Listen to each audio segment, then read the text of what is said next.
สบายดีทุกท่านบอนนี่วิทยุกระจายเสียงจำปาเมืองเราออกอากาศทางออนไลน์เพื่อพี่น้องชาวเราทั่วจักรวาล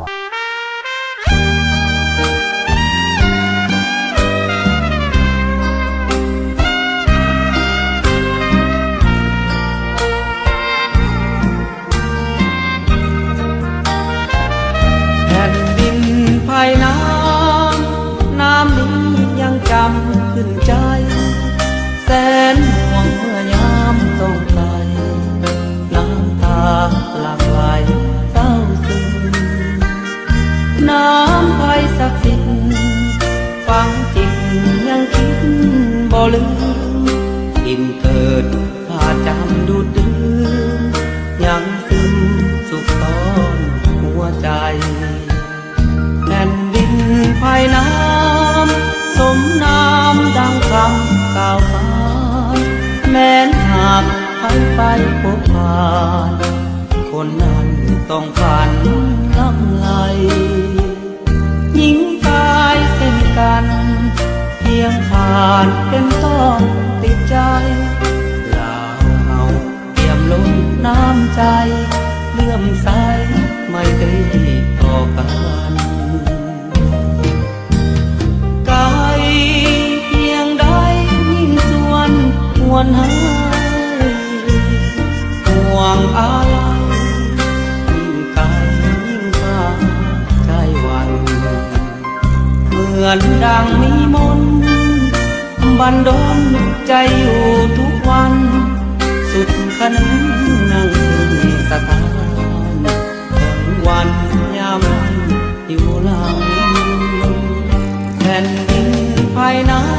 ำมีเวรจึงต้องห่างไกลแม้นห่างนั้นเพียงแต่กายจิตใจก็ได้ลาวาคิดถึงทุกวันเวียงจันทร์เมืองหลวงพระบางสุดห่วงหาเมื่อมาใกล้ทางโอจางโอ้เมืองไทยนา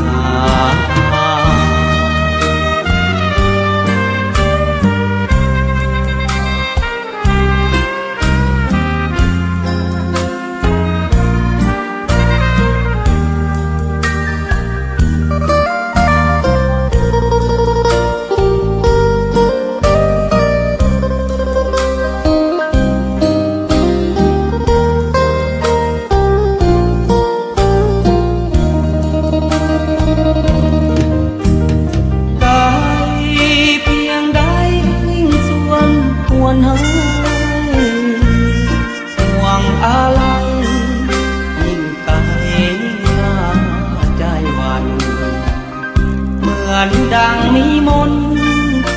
บันดลใจอยู่ทุกวันสุดขนึงนั่งซึ่งสถานถึงวันยามอยู่หลังแผ่นดินภายน้ำมีเวรจึงต้องห่างไกลแม้นห่างน้ำเพียงแต่ตาจิตใจก็ได้ลาวาเวียงจันทร์เมืองหลวงพระบางสุดห่วงหาเมื่อมาใกล้หาบ่จางโอ้เมืองไทย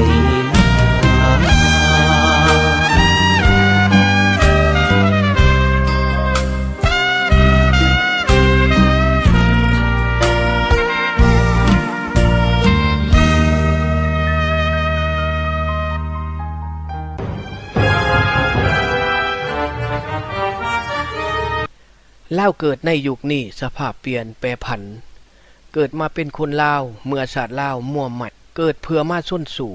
การเมืองเพื่อเอาศาสตร์ดินแม่เฮาตั้งแต่ขี้บ่ยอมม่วนมอบให้แก้ว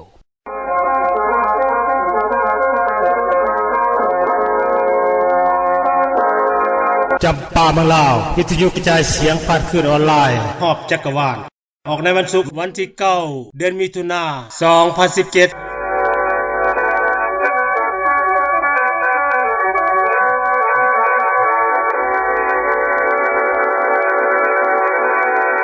วิทยุทางออนไลน์ฮอบจักรวาลของพวกเราแสดงออกถึงความมุ่งหมายทางสื่อมวลชนซึ่งพร้อมที่จะเผยแพร่ข่าวสารข้อมูลและความเป็นจริงของระบอบให้แก่พี่น้องชาวลาวได้รู้จักประกอบส่วนในการต่อสู้เพื่อสิริประชาธิปไตยให้ได้ผลสำเร็จในพิธีภูมิมันตุภูมิของพวกเรา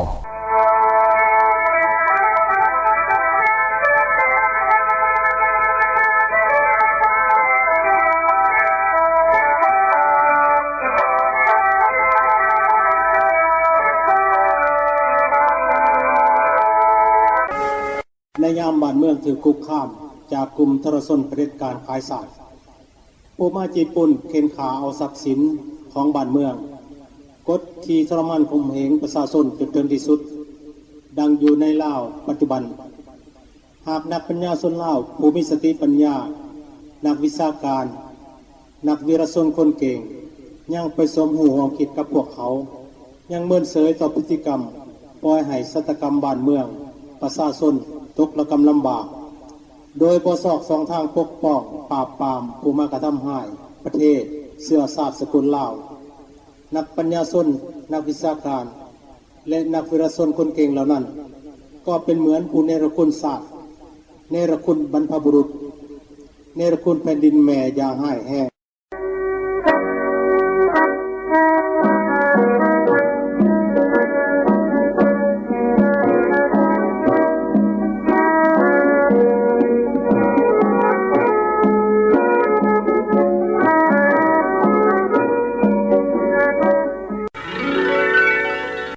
เวียดนามเคยใช้มหาอำนาจเคยช่วยยึดครองลาวและกัมพูชาในสมัยอาณานิคมฝรั่งมาแล้วและยังใช้อเมริกาเพื่อแผนการอันชั่วร้ายขึ้นยึดประเทศเพื่อนบ้านอีกต่อไปในการไปเยี่ยมยามอเมริกาของนายกเวียดนามชาวลาวชาวเขมรและเวียดนามอเมริกันได้พากันประท้วงตระหนักคะแนนขาวเกี่ยวกับพฤติกรรมอันชั่วร้ายนี้ของเวียดนามซึ่งฟังรายงานข่าวจากวิทยุ สบายดีอันนี้มันเป็นจันทร์เซนทวงศ์เนาะพวกเขาเป็นคนลาวอเมริกันอาศัยอยู่ในคงเขตนครหลวงวอชิงตันดีซีนี้แล้วก็มีหลายๆทางซึ่งเป็นคนลาวอเมริกันก็มาด้วยกันในการชุมนุมนี้อยู่ต้นหน้าทำเนียบขาวแล้วก็เป็นการ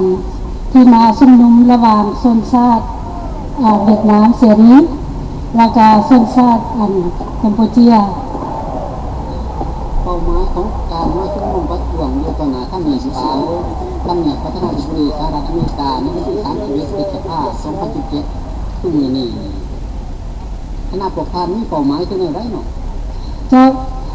แปลว่าเป็นการร่วมมือกันระหว่าง3ชนชาติเนาะเพราะว่าเดี๋ยวนี้มื้อนี้โดยเฉพาะมื้อนี้แปลว่านายกรัฐมนตรีเวียดนามมาเยี่ยมยามทำเนียบขาว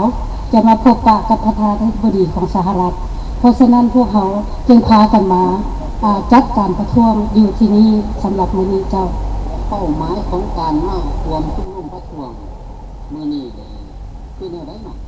จุดประสงค์ของเฮามาประท้วงมื้อนี้นี่แปลว่าพวกเฮานี่อยากให้มันมีเอกราชอันสมบูรณ์ของประเทศลาวเฮาอยากมีสิทธิเสรีภาพที่สมกับเป็นประชาชนของประเทศหนึ่งมีสิทธิมีเสียงทุกอย่างเพื่อว่าเฮ็ดแนวใดพัฒนาสร้างสรรค์ประเทศชาติในเมื่อว่าเวียดนามเหนือเป็นผู้เจ้าการมีนโยบายขยายอำนาจมีนโยบายเอาลาวกับเขมรเป็นอาณานิคมของเขาเจ้าอันนี้แต่แสดงให้เห็นอย่างชัดเจนเจตนาอันบ่ชอบธรรมของเขาเดี๋ยวนี้ปรากฏว่าเวียดนามบ่ได้ทำหน้าที่จังซั่นปากเว้าว่าเป็นเพื่อนมิตรของเฮาเป็นคนที่ดีช่วยกันซึ่งกันและกันเป็นพี่น้องเป็นเพื่อนต่อสู้เพื่อปลดปล่อยชาติสมัยฝรั่งเป็นอาณานิคมของฝรั่งแต่เมื่อว่าได้ชัยชนะละ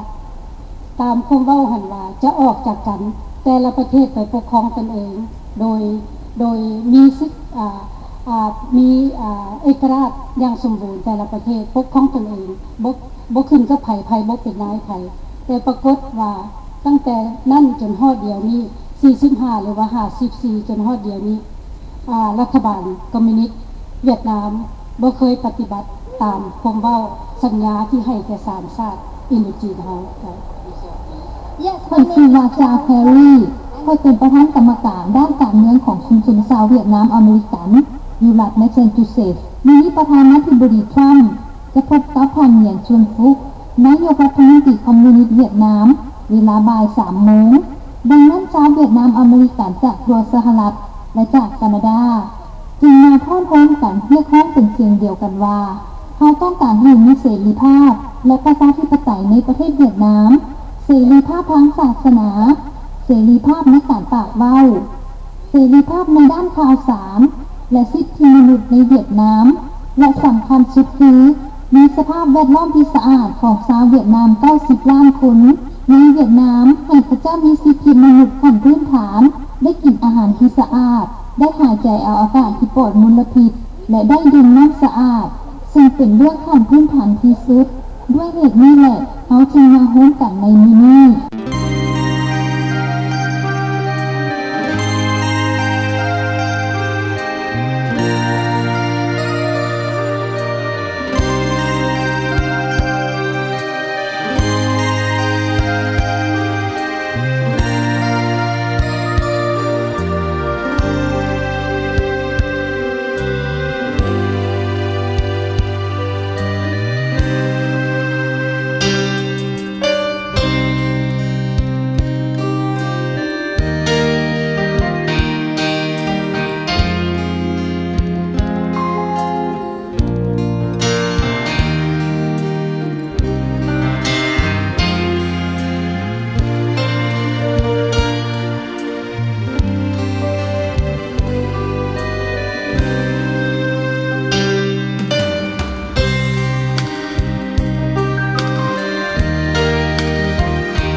ของมังกรนรสิงห์จากรัฐเท็กซัสอเมริกา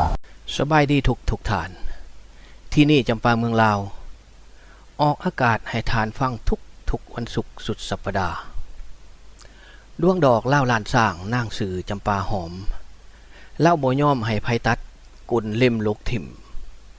จิ้มโจจี้จุ้มการบ้านหอมบ่ไล่เลิกดึกดื่นคืนโคนเศร้าก็หอมเอากินบ่เฮยที่ท่านให้เกียรติติดตามหาฟังอยู่นี่แม่นรายการสารคดีเรื่องทานควรหู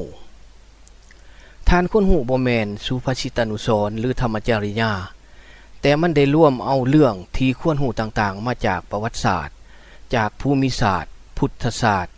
เอามาจากพงศาวดารธรรมศาสตร์วิทยาและศิลปะวรรณคดีของศาสตร์ลาวเฮามาบอกเราให้ทานได้รับฟังกันหัวข้อสำคัญที่ทานควรหูในภาคนี้มีเรื่องว่า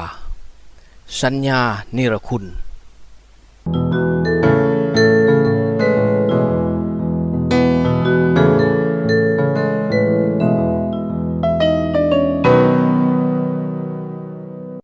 ไก่ซอนภูมิวิหารเกิดจากแม่คนลาวชาวบ้านนาเซง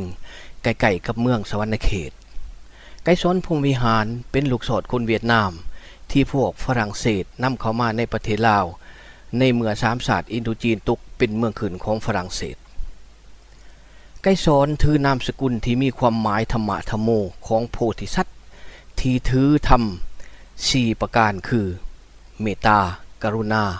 มุทิตาและอุเบกขาแต่ว่าไก่ซอนเองประพฤติตนกงกันขามเพราะพ่อได้เป็นคอมมิวนิสต์เต็มขันแล้วและมีอำนาจสูงสุดทางการเมืองในประเทศลาวแล้วไก่ซอนก็กลายเป็นฆาตกรมือเปื้อนเลือดไก่ซอนพรหมวิหารสั่งกักขังสังหารโหดบรรดานักปกครองแต่ขันสูงหอดขันต่ำรวมทั้งนายและพลทหารนายและพลตำรวจของราชอาณาจักรลาวจำนวนหลายหมื่นคนไว้ตามศูนย์มรณะทั่วประเทศจนตายเรียบวุฒเกือบทั้งหมดในปีค.ศ. 1945ไก่ซอนพรหมวิหารมีอายุครบ24 ปีพอดียังเป็นนักเรียนอยู่ในวิทยาลัยอาณานิคมสื่ออันแบกชาโรอยู่ในฮานอยซึ่งเป็นบ่อนเดียวกันกับที่สุพรรณวงศ์อุนชนนกรและคนลาวอื่นๆเรียนอยู่ในยุคนั้นไก่ซอนพรหมวิหารเรียนบ่ได้ดีเหมือนนักเรียนลาวผู้อื่นๆเพราะเมามั่วแต่ลงไปติดสาวเวียดนามที่เป็นสมาชิกใต้ดินของพวกเวียดมินในเวลามีกองประชุมลับของพวกนักเรียนสมาชิกใต้ดินของเวียดมินไก่ซอนพรหมวิหารจะนั่งไล่ยุ่งอยู่ข้างนอกห้องพวกบ่มีสิทธิ์เข้าไปในห้องประชุมของพวกเขาเจ้าอันหมายความว่าตอนนั้นไก่ซอนพรหมวิหารบ่ทันได้เป็นคอมมิวนิสต์เต็มขันเถื่อเมื่อเรียนต่อบ่ได้แล้วไก่ซอนก็หนีโรงเรียนไปเป็นสมาชิกการต่อสู้ของขบวนการ3ศาสตร์อินโดจีนที่โฮจิมินห์จัดตั้งขึ้นมาอันมีลาวเวียดและเขมรต่อมาจนถึงปี1953พวกเวียดมินห์จึงพยายามผลักดันให้ไก่ซอนพรหมวิหารได้มีอำนาจตัดหน้าสุพรรณวงศ์ที่ตอนนั้นได้มีขบวนการลาวอิสระที่สุพรรณวงศ์นำมาจากเมืองไทยแต่ปี1949ที่เวียดบักในแขวงเงอานทางภาคเหนือของเวียดนามและใกล้ชายแดนภาคใต้ของจีนหลังจากที่ผู้เกี่ยวมีอำนาจเต็มในสปปลหลังจากวันที่2 ธันวาคม 75มาแล้วก็มาเขียนปึ่มหลอกคนลาวทั้งประเทศว่าแม่นผู้เกี่ยวเองและพรรคพวกเป็นผู้พากันจัดตั้งกระบวนการลาวอิสระขึ้นในวันที่12 ตุลาคม 1945ที่นครเวียงจันทน์ทั้งที่กระบวนการลาวอิสระกับทุ่งกาวงเดือนที่พวกแนวลาวใส่อยู่ในทุกวันนี้แม่นเจ้าเพชรสลาดรัตนวงศาในขณะที่เพิ่นเองมีอายุ56 ปีแล้วเป็นผู้ก่อตั้งขึ้นมาส่วนไก่ซอนเองยังอยู่ในโรงเรียนอันแบกชาโรอยู่ในฮานอยและมีอายุเพียง24 ปีเท่านั้นแม้แต่ตัวสุพรรณวงศ์เองที่มีอายุถึง36 ปีแล้วได้เป็นวิศวกรครัวทางแล้วและได้แต่งงานกับสาวเวียดนามชื่อเหงียนทีกีนามแล้วและนี้จากเวียดนามเขามาฮอดสวรรณเขตแล้วในถ่ายเดือนกันยาก่อนหน้านี้เล็กน้อยก็บ่ได้ไปห่วมในการก่อตั้งขบวนการอิสระเถื่อนั่นเลย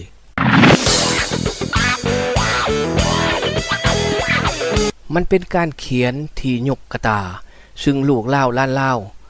ผู้หักหอมสันติภาพพากันรับหูรับตาเสือมาแล้วควรหูเอาไว้ว่า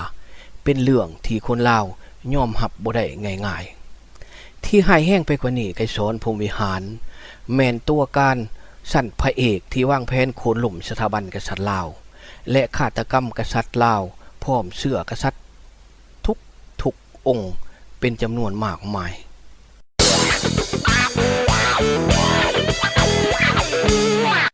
ลิงลำล่ำลอนข้างกระด้างจองกระจองเงาติ้งเหยาตอนลมหนาวผัดลิวเลยไม่ใจโศกสุดวสันเศร้าเห็นเขาใบไม้หล่นเฮาห่างนี้บ่พ้น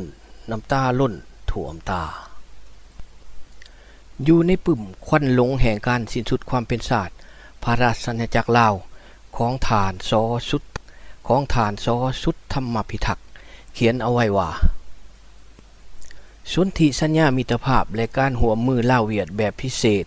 ที่เวียดนามเฝ้าลงมือปฏิบัติหลังจากการสร้างตั้งประเทศลาวใหม่เมื่อหลังวันที่2 ธันวาคม 1975มีอยู่2จังหวะคือเวียดนามเหนือ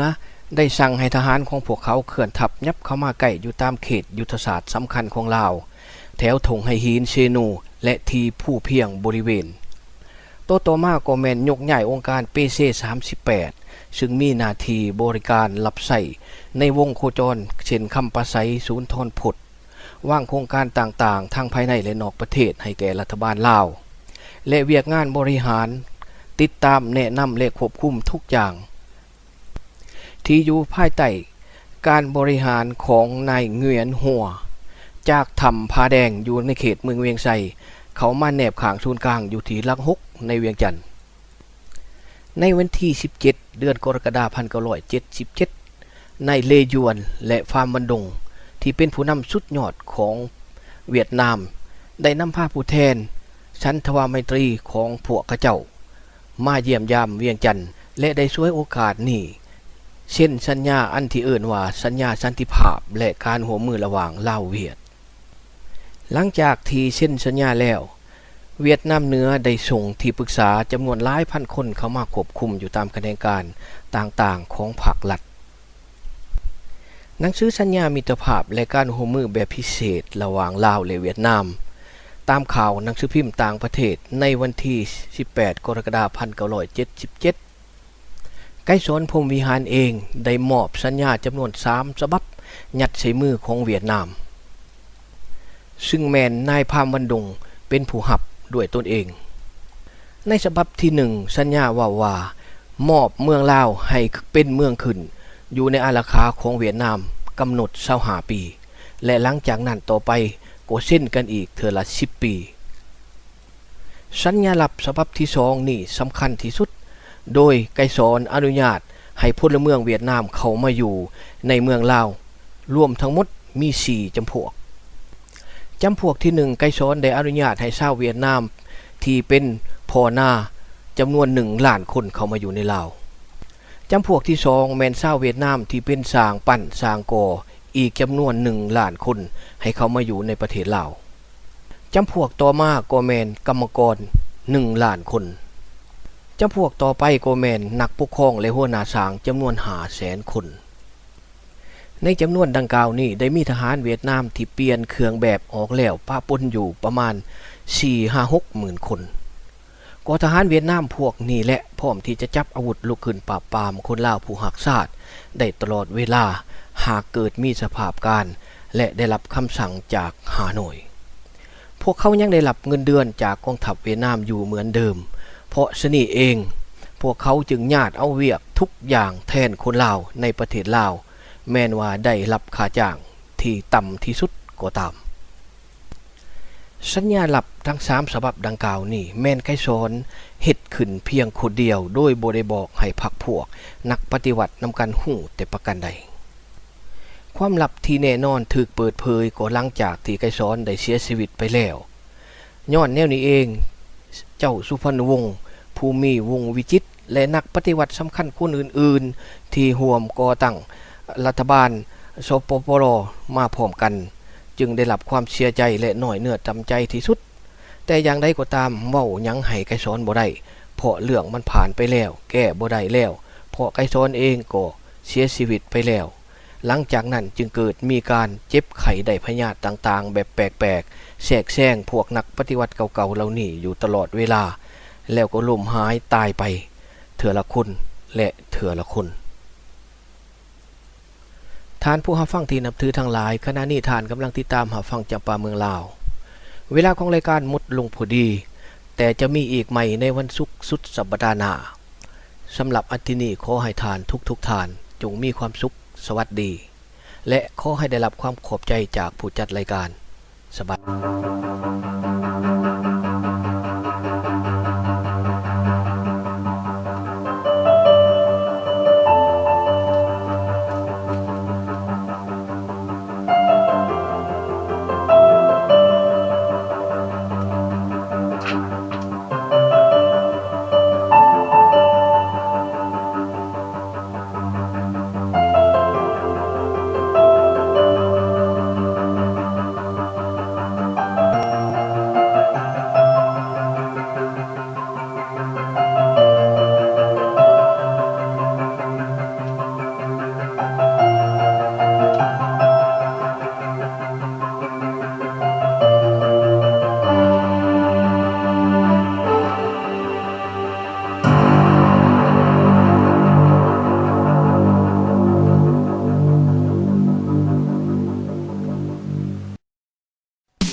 ยดีทุกท่าน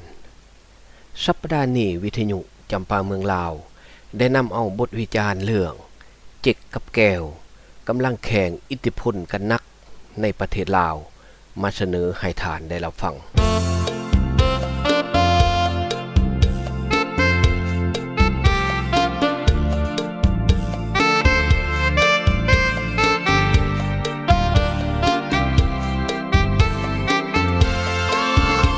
รายการวิจารณ์ข่าวประจำสัปดาห์ได้คัดเลือกเอาทัศนะและมุมมอง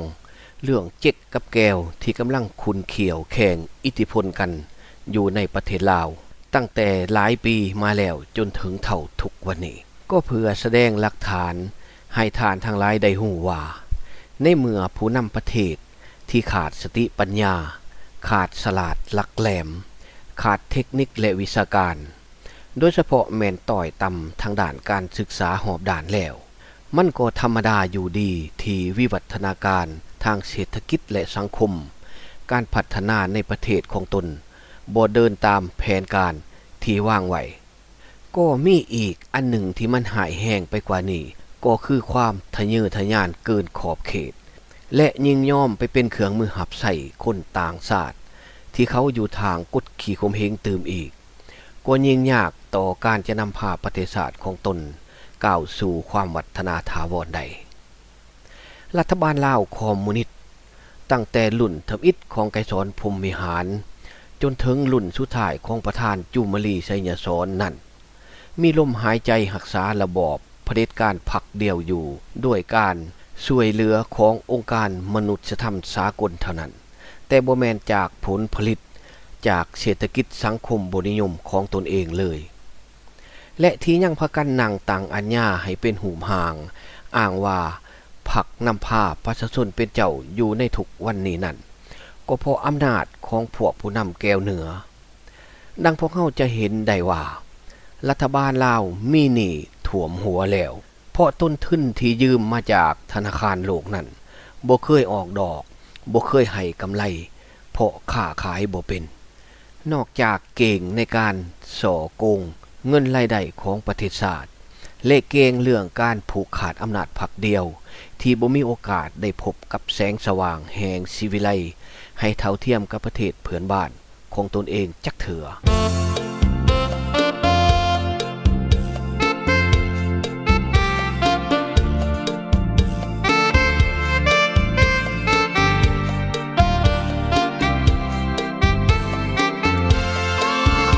วกเฮายังจือความพ่อแม่พาล้ำเหล่าประโยคของปู่ย่าตายายที่ว่าหมากับแมวแก้วกับเหล้าที่บ่สามารถจะเข้าใจกันได้จักเถื่อพวกแก้วเนื้อก็หูจักคำพังเพยโบหารอันเดียวกันนี่คือกันย้อนจังสันแหละพวกเขาจึงพยายามลึบล่างมันทิ่มโดยการแต่งคำขวัญแบบพิเศษขึ้นมาหลอกพวกผู้นำลาวคอมมิวนิสต์ที่หูจักประวัติศาสตร์ลาวพอเคิงๆกลางๆว่าลาวกับเวียดนามแม่นญาติพี่น้องกันเขาเม็ดฮักพักสินเหียนก็แบ่งกันกินหรือในคำว่ามิตรภาพพิเศษลาวเวียดเป็นต้นได้สมัยแก้วลูกลานเมื่อสงครามลับ CIA ในลาวแต่ต้นปี1960มาโซเวียตได้ทุ่มเทเงินทองอาวุธกระสุนปืนพร้อมเจ้าหน้าที่ทหารจำนวนลวงลายมาสวยพวกแก้วเหนือแต่ในพร้อมเดียวกันจีนแดงก็ได้ทุ่มเทเท่าที่ทำได้ให้พวกแนวลาวหักศาสตร์ทั้งผู้เชี่ยวชาญจีนแดงและโซเวียตได้ถูกส่งเข้ามาเป็นที่ปรึกษาให้แก้วและให้กระบวนการแนวลาวหักศาสตร์ตามสนามรบทั่วประเทศลาวแบบเดียวกันกับพวก CIA ที่มาสวยเป็นที่ปรึกษาและเป็นครูฝึกในกองทัพฝ่ายขวาของชาติลาว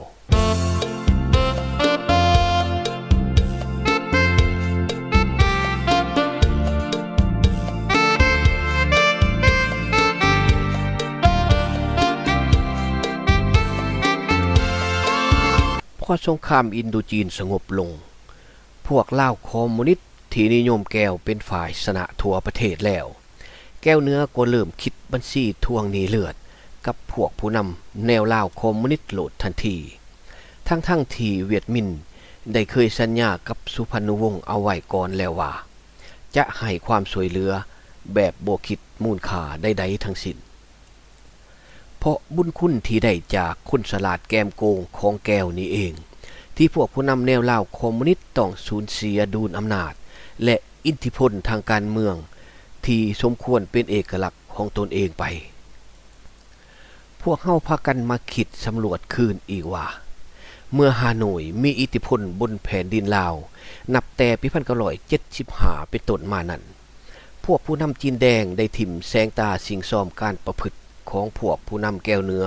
อยู่บ่ลดละพวกผู้นำจีนแดงได้ว่าแก้วเคยเป็นเมืองขึ้น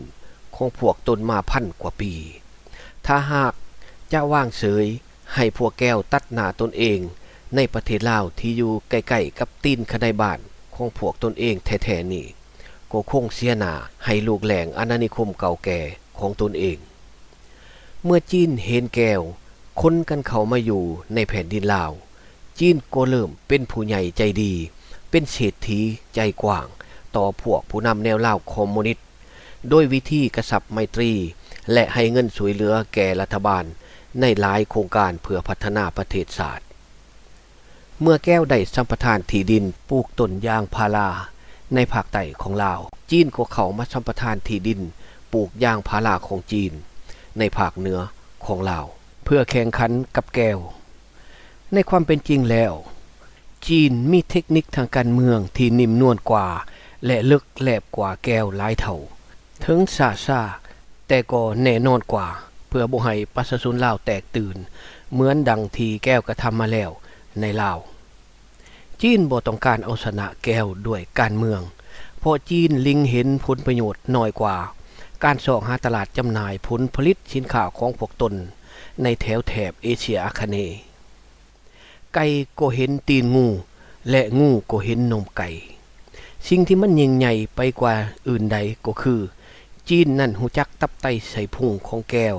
ดีกว่าที่แก้วหูจักเลกลการเมืองของจีน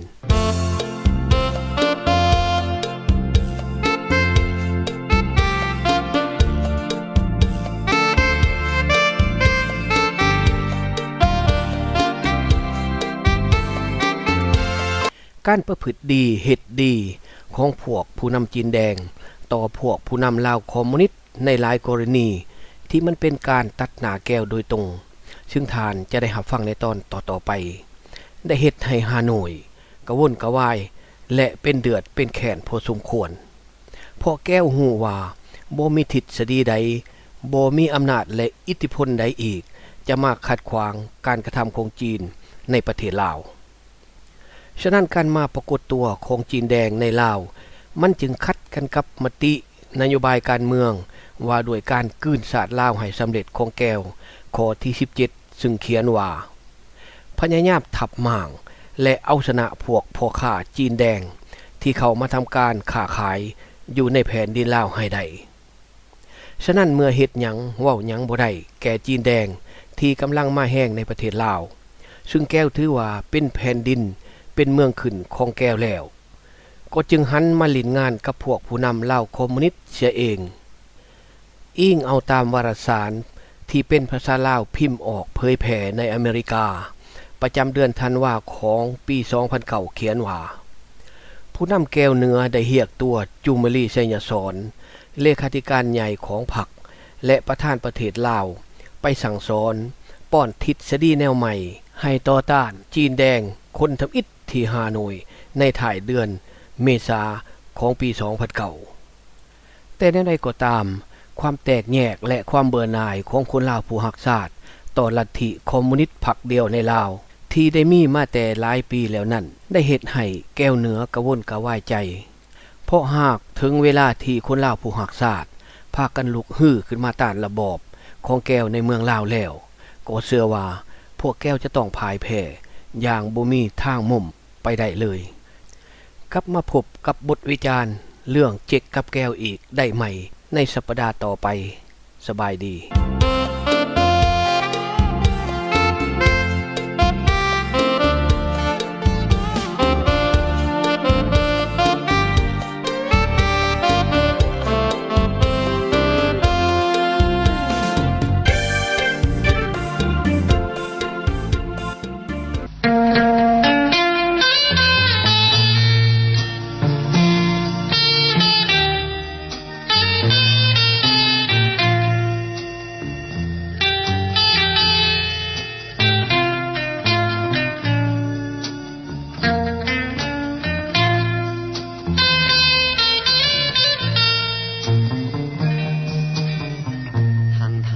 ที่ใจน้องก็ว่า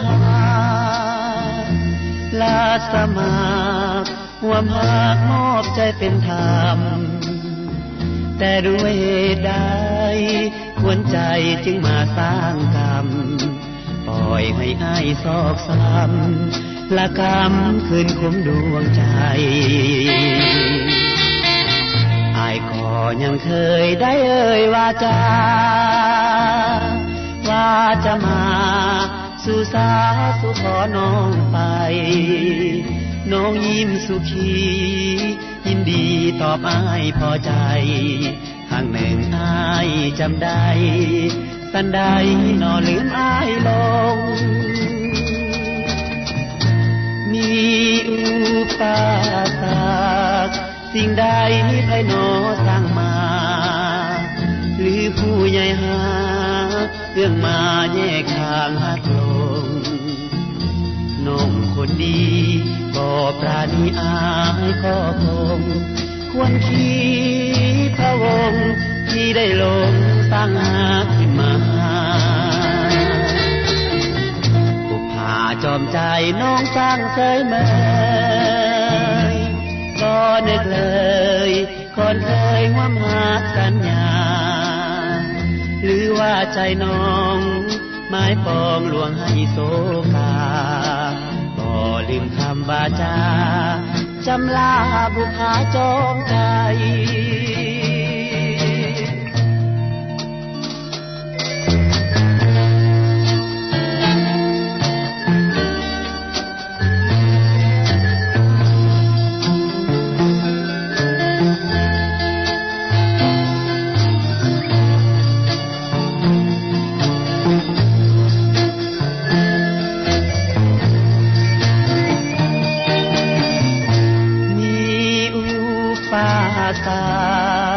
สิ่งใด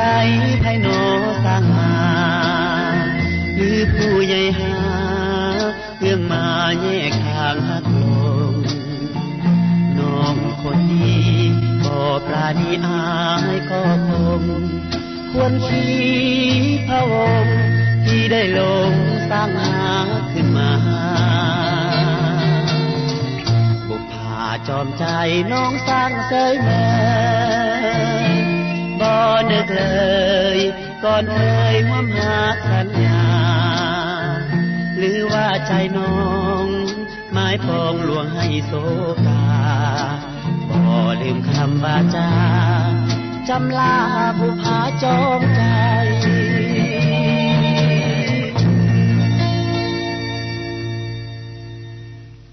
ไฟมืดนโยบายดับศูนย์เสื้อสาดและการกลืนกินเหล้าของเวียดนามศูนย์ศึกษาและค้นคว้าเกี่ยวกับเหล้าและอาซีภาคที่2สถิติของชาวเวียดนามในปี1928บ่งชี้อย่างจะแจ้งถึงจำนวนคนอันหนาแน่นของชาวเวียดนามที่นครเวียงจันทน์มีจำนวนฮอด 12,400 คนส่วนคนลาวมีเพียง 9,570 คนเท่านั้นเองสงครามมหาบุรพาได้เสริมสร้างให้ขบวนการต่อสู้ญาติเอาเอกราชบ่ยอมอยู่ใต้การปกครองของฝรั่งได้อุบาทขึ้นอย่างเป็นขบวนทั่ว3ประเทศอินโดจีนอยู่เวียดนามหลักแรงสำคัญของอำนาจนักล่าอาณานิคมฝรั่งโฮจิมินห์ที่มีวิสัยทัศน์อันยาวไกลได้ฝังหากของการจัดตั้งการเมืองที่ถอดถอนเป็นบทเรียนมาจากสหภาพโซเวียตโฮจิมินห์ได้สร้างตั้งพรรคคอมมิวนิสต์อินโดจีนขึ้นซึ่งกวมเอา3ประเทศเวียดนามลาวและเขมรทั้งที่สมัยนั้นคอมมิวนิสต์ลาวและเขมรยังบ่ทันมีพอคนจักรพรรดิญี่ปุ่นสุกยู่ให้ประกอบอาวุธให้กระบวนการต่อต้านบ่ว่าอยู่ลาวเวียดนามหรือเขมรอยู่ประเทศลาวกระบวนการลาวอิสระนำโดยเจ้าเพชรสราชและชาวลาวที่ฮักหอมความเป็นเอกราช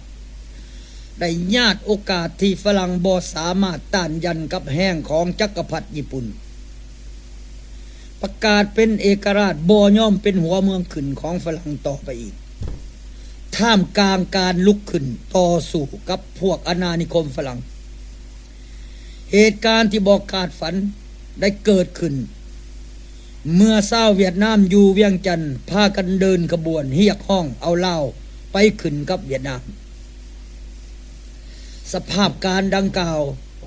สร้างความโกรธแค้นให้เจ้าเพชรสราชเป็นอย่างยิ่งพระองค์จึงออกคำสั่งปลดพนักงานและทหารเวียดนามที่ฝรั่งนำเข้ามานั้นออกจากหน้าที่และส่งกลับคืนเวียดนามแต่การขึ้นอำนาจเป็นเอกราชของขบวนการลาวอิสระอยู่บ่ได้พอเท่าใดจักรพรรดิญี่ปุ่นก็ได้รับการปราศัยสงครามโลกอันเหตุให้ทหารญี่ปุ่นถือปลดอาวุธและจับเป็นเสลยศึกทหารฝรั่งที่ลี้ซ่อนตัวในขอบเขตทั่วอินโดจีนก็กลับเข้ามามีอำนาจคืนใหม่การต่อสู้จึงระเบิดขึ้นอีกขบวนการลาวอิสระที่ยังบ่ทันเข้มแข็งและสู่ฝรั่งบ่ได้ต้องแตกสลุผุพายขบวนใหญ่ติดตามเจ้าเพชรสราชไปทำการต่อสู้โดยเอาประเทศไทยเป็นฐานที่มั่นที่บางกอกส่วนจำนวนหน่อยหนึ่งได้ติดตามเจ้าสุภานุวงศ์ไปทางเวียดนามหาโฮจิมินห์ภายหลังที่ถูกฝรั่งตีแตกอยู่บ้านลบเมืองท่าแขกสำหรับอยู่เวียดนามขบวนการเวียดมินของโฮจิมินห์ได้ทำการลุกฮือทั่วประเทศเพื่อต่อต้านฝรั่งขบวนการอีกส่วนหนึ่งยังเข้ามาเคลื่อนไหวฮอดดินลาวเพื่อติดตามโจมตีฝรั่งขบวนการเวียดมินได้มีกำลังแห้งสั่นคลอนอำนาจของฝรั่งอย่างทวีคูณเมื่อพรรคคอมมิวนิสต์จีนของเหมาเจ๋อตุงสามารถเอาชนะแบบขาดขันต่อกำลังของจีนคณะศาสตร์ของจอมพลเกียงไคเซก และประกาศตั้งสาธารณรัฐประชาธิปไตยประชาชนจีนในวันที่1 ตุลา 1949การยึดครองแผ่นดินใหญ่ของเหมาเจ๋อตุงเป็นเหตุการณ์สุดแสนสำคัญมันเฮ็ดให้การสั่งซ่ากำลังในอาซีและโดยเฉพาะในอินโดจีนมีการเปลี่ยนแปลงอย่างลึกซึ้งมีผลดีให้แก่กำลังต่อต้านฝรั่งแต่โฮจิมินห์ที่บ่ลืมแผนการคืนกินเหล้าที่เวียดนามมีแต่ก่อนกี้ได้ผ่านมติของศูนย์กลางพรรคคอมมิวนิสต์อินโดจีนในวันที่30 ตุลา 1949อย่างไว้ว่ามติศูนย์กลางพรรคคอมมิวนิสต์นี้มีความสำคัญที่สุดเพราะมันปูพื้นฐานอำนาจยึดครองลาวเป็นแม่แบบให้สัญญาพิเศษเวียดกับเวียดในวันที่18 กรกฎาคม ปี 1977กองกำลังอาสาสมัครเวียดนามในลาวได้จัดตั้งขึ้นตามมติดังกล่าวกองกำลังนี้ได้เก็บกำเอาทหารเวียดมินทั้งหมดและพนักงานการเมืองที่ส่งเข้ามาก่อนหน้านั้นแล้วให้ขึ้นต่อการจัดตั้งอันเดียวกองกำลังอาสาสมัครเวียดนามยังมีหน้าที่สำคัญเช่นทำการสู้รบฝึกอบรมสร้างพนักงานแกนสารแต่ระดับล่างจนฮอดระดับสูงให้แก่แนวล่าภักษาการจัดตั้งเครือข่ายบัญชาให้ลาวโดยตั้งคำขวัญอันงามให้ว่าประชาชนลาวประกอบภารกิจปฏิวัติของลาวเองแผนการคืนกินลาวอย่างมิดเงียบได้จัดตั้งและดำเนินอย่างเนียบเนียนเสียมแหลมพนักงานหลักแหล่งของเวียดนามหรือที่เอิ้นอีกว่านักเสียวซ่านได้เข้ามาเป็นเจ้าการบัญชาอยู่หลังฉากของสหายสุภานุวงศ์ผู้มีวงวิจิตรหนูหักคำไตและโตสำคัญคือไก่สอนหรือเหวียนไก่ทรงถูกแนบขางโดยเสี่ยวซ่านเวียดนามทุกบาทข่าวทุกการเคลื่อนไหวแม้นต้องได้รับไฟเขียวจากเสี่ยวซ่านเวียดนามทั้งหมดโฮจิมินห์ได้โฮมเอายอดบทเรียนของพวกล่าหัวเมืองขึ้นแล้วมาขยายเป็นเล่เหลี่ยมอันลึกแลบแนบเนียนที่สุดซึ่งบ่เคยมีมาในประวัติศาสตร์แห่งลัทธิล่าหัวเมืองขึ้นเพื่อครอบครองลาวเคียงคู่กับการจัดตั้งซับซ้อนในแนวลาวหักษานักเสี่ยวซ่านเวียดนามก็สวยโอกาสอุปโลกและสร้างข้ออ้างต่างๆนานากับจัดปัดเคียนักต่อสู้อิสระศาสตร์นิยมลาวสั่งการให้ลูกมือในทันแถวแนวลาวหักษาทำการจับกลุ่มหรือขาทิมภาคส่วนที่บ่นิยมหรือมีแนวคิดตันแก้วจากการบอกเล่าของนักปฏิวัติรุ่นทับอิฐและหลักฐานตัวจริงได้ยั่งยืนแผนการอำมหิตนี้ของเวียดนามเส้นหายคำแสนเลขาธิการพรรคแขวนลาวถูกดับศูนย์ทานบุญพรหมมหาไสอดีตผู้บัญชาการกองทัพปลดปล่อยประชาชนถูกจับกุมและฆ่าทิ้งนายพลพรหมมาดวงมาลาผู้บัญชาการปลดปล่อยภาคใต้ของลาวถูกซักยาตายเป็นต้นบรรดาสหายใดก็ตามบ่ว่าผู้รับผิดชอบเวียกงานระดับใดก็ตามหากมีหัวคิดศาสตร์นิยมจะต้องถูกกำจัดหมดจะคงจะเหลือแต่พวกที่ยอมปฏิบัติตามแผนโฮจิมินห์เท่านั้นที่ถูกรักษาไว้เป็นหุ่นเสิร์ชเพื่อตบตาชาวลาวและชาวโลกแต่ก็มีตัวอย่างหนึ่งอีกประวัติศาสตร์ได้บันทึกไว้อย่างน่าภาคภูมิใจนั่นก็คือกองห้อยกาตายที่ได้รับการจัดตั้งคัดเลือกและฝึกแอบอยู่ศูนย์กลางทหารเมืองเซินไตใกล้กรุงฮานอยที่มีน้ำใจหักศาสตร์บ่ยอมปฏิบัติตามแผนการของเวียดนามให้ฆ่าฟันคนลาวกันเองและยิ่งกว่านั้นยังพร้อมกันเค้นฆ่าที่ปรึกษาเวียดนามแล้วพากันนำหน่วยกาตายเข้ามาสวายวิภักดิ์กับกองทัพแห่งชาติในซุ่มปี 1971 อยู่เขตแขวงเวียงจันทน์แม่นกองห้อยกาตายบัญชาการโดยร้อยเอกวรรณาพรหมวงศ์ส่วนอยู่ภาคใต้แม่นกองห้อยกาตายบัญชาการโดยห้อยเอกบัวเลียน ทิดตันห้อยเอกสมไตเป็นต้นผลสำเร็จในการจัดตั้งอาสาสมัครเวียดนามแม้นเหตุการณ์ทางการเมืองที่สำคัญให้โฮจิมินห์เพราะมันเป็นบอนอิงและพื้นฐานการจัดตั้งที่มีหน้าที่เฉพาะนำเอานโยบายดับศูนย์เสื้อสาดลาวแล้วค่อยๆกลืนกินแบบสันติโดยสวยใส่หุ่นเสิร์ชที่เวียดนามสร้างขึ้นและควบคุมแบบนี้บ่ได้ถึงแม้นจะฮู้แจ้งว่าเวียดนามมีเจตนาร้ายต่อประเทศชาติบ้านเมืองก็ตามยังยอมจำนนสืบต่อไปเป็นข่อยขามาหับใส่นโยบายดับศูนย์สาดลาวเหตุการณ์ต่อมาได้เป็นสักขีพยานและหลักฐานถึงความเจ็บปวดขมขื่นตกเป็นทรราชต่อแผ่นดินอันเฮ็ดให้สุภานุวงศ์เป็นอัมพาตขาดสติและล้มตายอย่างทรมานการสู้รบต้านอำนาจฝรั่งเพื่อเสรีภาพและเอกราชใน3ประเทศอินโดจีนได้แก่ยาวเป็นเวลาถึง9 ปีการปราศัยของฝรั่งที่เดือนเดือนฟูในวันที่8 เดือน1954เฮ็ดให้อำนาจลัทธิหัวเมืองขึ้นของฝรั่งถึงความอวสานและสิ้นสุดลงกองประชุมเจนีวาได้ถูกจัดตั้งขึ้นในเวลาต่อมาเพื่อสะสางปัญหาสะเลยศึก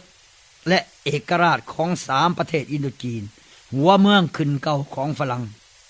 การปราศัยของฝรั่งแทนที่จะเอื้อเฟื้ออำนวยให้ลาวโดยเฉพาะได้ก้าวเข้าสู่เส้นทางเอกราชประชาชนมีเสรีภาพและจะมีโอกาสสร้างสาพัฒนาพัดบ่เป็นตามความปรารถนาของชาวลาวกองประชุมเจนีวาวันที่21 กรกฎาคม ปี1954ระบุอย่างจ้าแจ้งให้กำลังแนวลาวหักษาดมีเขตเต่าโฮมอยู่2 แขวงภาคเหนือคือพงศลีและสำเหนือซ้ำซ่าล้อถาการซับซ้อนเขาอยู่ในวงราชการและกองทัพแห่งชาติและจะตามมาด้วยการสร้างรัฐบาลผสมและเหตุการณ์เลือกตั้งทั่วประเทศเฮาขอยุติรายการไฟมืดนโยบายดับศูนย์เสื้อสาดและการกลืนกินเหล้าของเวียดนามศูนย์ศึกษาและค้นคว้าเกี่ยวกับเหล้าและอาซีภาคที่2เพียงเท่านี้พบกันใหม่ในรายการไฟมืดภาคที่3อีกสบายดี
ยุทธการยึดของลาวจากเวียดนามสบายดีท่านผู้ฟังที่เคารพภาคที่2สร้างอิทธิพลให้ไกลสอนกลุ่มผู้นำเวียดนามเข้าใจดีที่สุดว่าการอยากยึดของลาวไว้ในอนาคตก่อนอื่นหมดจะต้องควบคุมพรรคลาวไว้ในกำมือให้ได้เสียก่อนเพื่อให้พรรคนี้กลายเป็นลูกพรรคเวียดนามอย่างแท้จริงดังนั้นเริ่มแต่เหตุการณ์วันที่12 ตุลาปี 1945 เป็นต้นมาก้าวทำอิฐพวกเขาก็พยายามแยกกำลังหักษาดลาว Fox Patriotic ในสมัยนั้นโดยทำการปัดเชียพวกที่มีแนวหัวคิดชาตินิยมออกให้อยู่โดดเดียวแล้วก็สร้างกลุ่มลูกสมุนสั้นจำของเขาขึ้น หลังจากขบวนลาวอิสระที่ประเทศลาวเป็นเอกราชในวันที่12ตุลาปี1945และภายหลังที่ตั้งรัฐบาลลาวพัดถิ่นอยู่ประเทศไทยแล้วด้านหนึ่งกลุ่มผู้นำเวียดนามก็ขุนเคี่ยวแต่งพนักงานและกองทหารออกเคลื่อนไหวเพื่อขุนขวายเอาลูกสมุนอย่างตามเขตผู้ด้อยของลาวอีกด้านหนึ่งพวกเขาก็พยายามสร้างไก่สอนพรหมวิหาร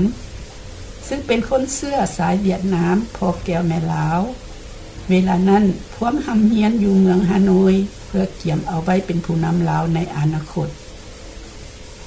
มันบ่ได้เป็นเรื่องแปลกประหลาดหยังเลยที่กลุ่มผู้นำเวียดนามเลยเลือกเอาไก่สอนไว้เป็นใบไผ่ของเขาทั้งนี้ก็ย้อนเหตุผลง่ายๆว่าพวกเขาพอเพียงเป็นมีเชื้อชาติเวียดนามเท่านั้นเขายังได้สาบานตัวจะเอาเมืองลาวขึ้นปิตุภูมิบ้านพอของเขาคือเวียดนามอีกด้วยนั่นเองเนื่องจากเขาเกิดอยู่ดินลาวเขาจึงได้สัญชาติเป็นคนลาวแต่ท่าแท้ของเขาก็คือที่สามัญชนเคยได้เว้าแบบเย้ยเสมอว่าหัวเป็นแก้วแอวเป็นลาวนั่นเองเหตุการณ์ทั้งหมดที่ผ่านมานี้ได้ยั่งยืนความเป็นจริงเกี่ยวกับปัญหานี้เพื่อยกฐานะและบทบาททางการเมืองและการทหารให้แก่ไกรสอนกลุ่มผู้นำเวียดนามก็ได้ปั้นแต่งให้ไกรสอนขึ้นเป็นผู้ให้กำเนิดแก่กองทัพลาวอิสระ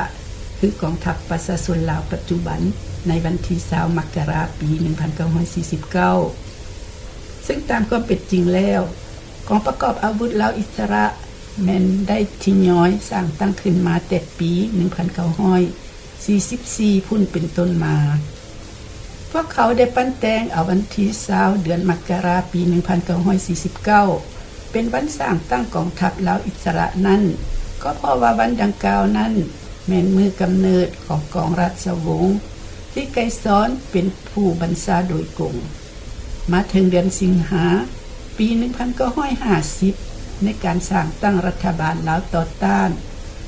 อยู่ภาคเหนือของเวียดนามอันมีเจ้าสุพรรณวงศ์เป็นนายกรัฐมนตรีนั้นพวกเขาก็ได้ยกให้ไกรสอนขึ้นเป็นรัฐมนตรีป้องกันศาสตร์โลด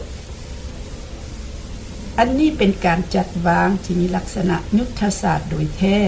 เพราะกลุ่มผู้นำเวียดนามรู้ดีว่าถ้าอยากควบคุมกำลังอาวุธของลาวได้ในอนาคตก่อนอื่นหมดก็ต้องให้ลูกสมุนของตนเข้ากำลังประกอบอาวุธของลาวไว้ให้ได้อยู่ในกำมือของเขาเสียก่อนในปี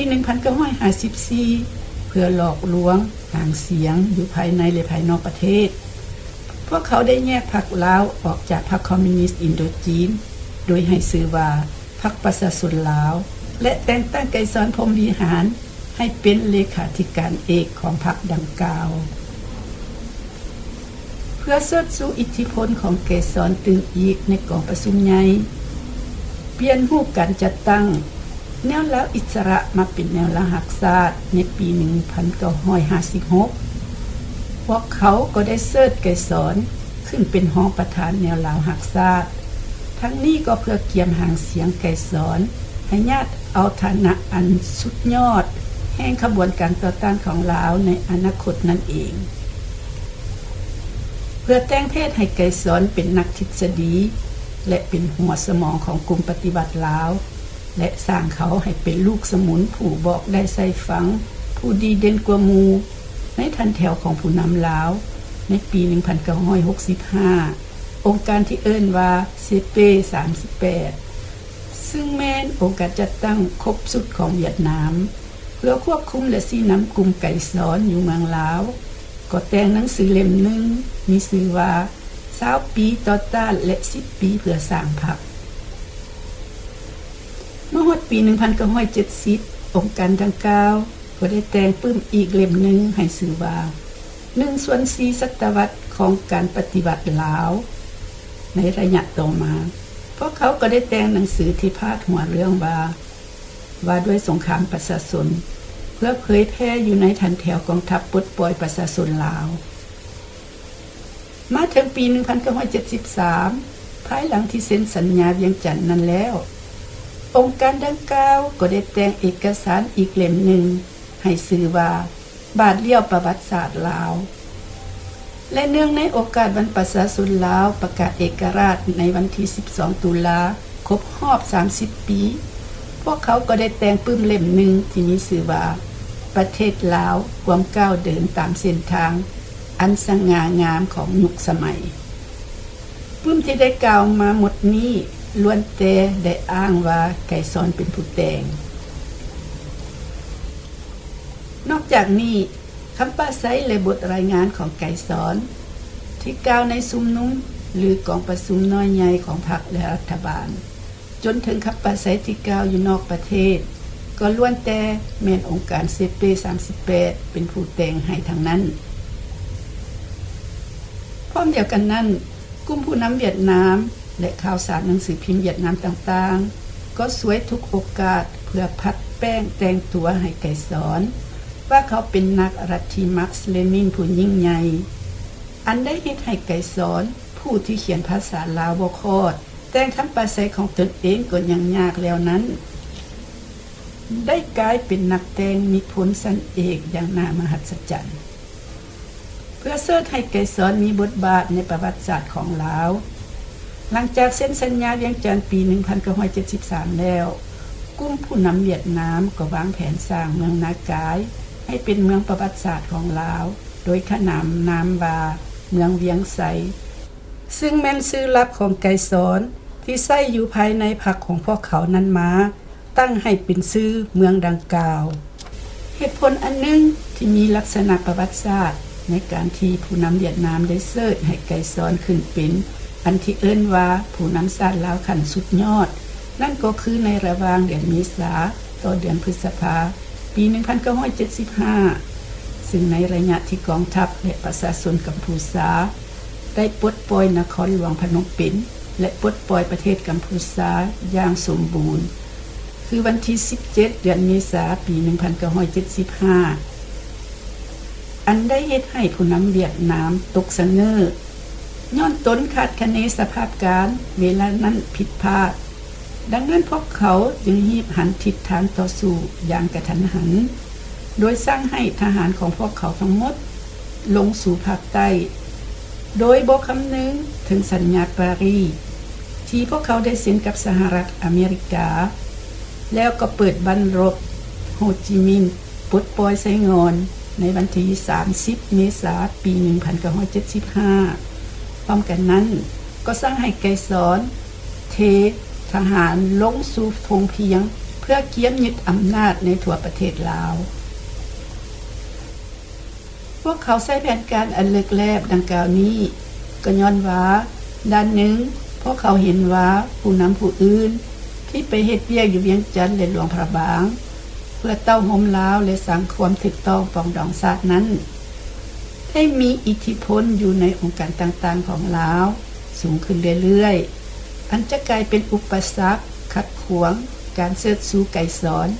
ให้ก้าวขึ้นสู่ตำแหน่งอันสุดยอดในอนาคตอันใกล้และด้านหนึ่งฐานะบทบาทของไก่สอนอยู่ในหมู่ประชาชนก็เป็นเพียงผู้ห้องประธานแนวลาวหักษาเท่านั้นดังนั้นพวกเขาจึงเสกสรรปันเรื่องขึ้นว่าผู้นำที่มาปฏิบัติหน้าที่ในรัฐบาลผสมบ่ปฏิบัติตามคำสั่งของเลขาธิการใหญ่และมีความผิดพลาดเอียงขวาในด้านแนวทางบ่ฮู้กับโอกาสและหันเปลี่ยนยุทโธบายทั้งที่บรรดาผู้นำดังกล่าวบ่เคยได้รับอันที่เอิ้นว่าคำสั่งของไกรสอนนั้นจักเทื่อเลยดังนั้นพวกเขาจึงได้สร้างผู้นำบางคนเช่นผู้มีวงวิจิตให้ไปพักพรปัวพญาติอยู่ต่างประเทศแล้วเอาพูนสิประเสริฐผู้เป็นลูกสมุนสัจจังของเขาเข้าแทนพร้อมกันนั้นพวกเขาก็ได้ปั้นแต่งอันที่เอิ้นว่าคำสั่งต่างๆเกี่ยวกับการยึดอำนาจในนามไก่สอนที่พวกเขาได้ดำเนินไปก่อนแล้วจึงเขียนอันที่เอิ้นว่าคำสั่งนั่นออกตามหลังเพื่อปิดเบือนประวัติการที่แท้จริง หลังจากนั้นพวกเขาก็ได้เอาเอกสารปลอมแปลงเหล่านั้นออกเผยแพร่และให้พนักงานทั่วไปหำเฮียนเพื่อสวยโอกาสตีข้องห้องเปล่าย่องไก่สอนว่าเป็นผู้นำที่ปรีชาสามารถและมีใบผิดเก่งเอาละท่านผู้ฟังสารคดียุทธการการยึดของลาวจากเวียดนามภาคที่2ว่าด้วยสร้างอิทธิพลให้แก่สอนนี่ก็จบลงเพียงเท่านี้เองโปรดท่านติดตามภาคที่3ได้ในสัปดาห์หน้าละก่อนสบายดี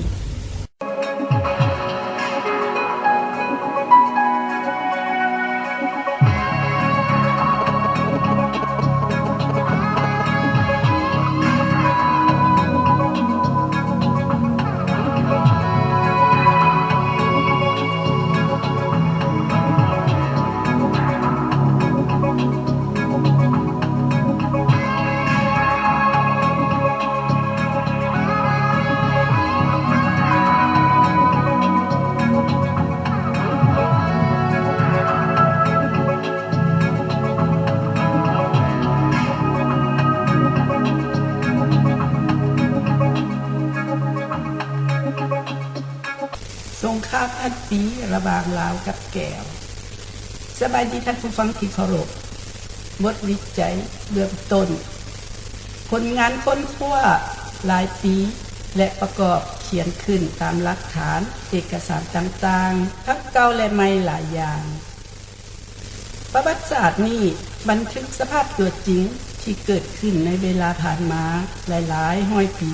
หรือหลายๆสมัยเกี่ยวกับมนุษยชาติการปกครองภายในมนุษย์วิวัฒนาการของโลกของประเทศของชนชั้นและอื่นๆอีกหลายแนวลักษณะประวัติศาสตร์การเมืองที่ฮือฟื้นสภาพตัวจริงระหว่างบรรหารลาวและแก้วหลายๆสมัยที่ผ่านมาการเขียนขึ้นนี้ถูกต้องตามสภาพที่เป็นจริงอิงใส่เอกสารที่เชื่อถือได้แน่นอนประวัติศาสตร์การเมืองนี้กล่าวถึงศึกสงครามระหว่างลาวกับแก้วกล่าวถึงการเสียดินแดนให้แก้วหลายปานใดชื่ออย่างใดในปีใดและกล่าวถึงเชื้อชาติไทยลาวที่ได้ตกกลายไปเป็นทาสของแก้วให้เข้าใจว่าเมื่อแก้วเขายึดเอาดินลาวในสมัยผ่านมาพวกมันก็เอาชาติลาวที่อยู่ถึงอธิปไตยของตนนั้นเป็นทาสเสียอิสรภาพตลอดมาและบังคับให้ชนเผ่าเหล่านั้นเข้ามาเฮ็ดศึกสงครามทำการประหัตประหาร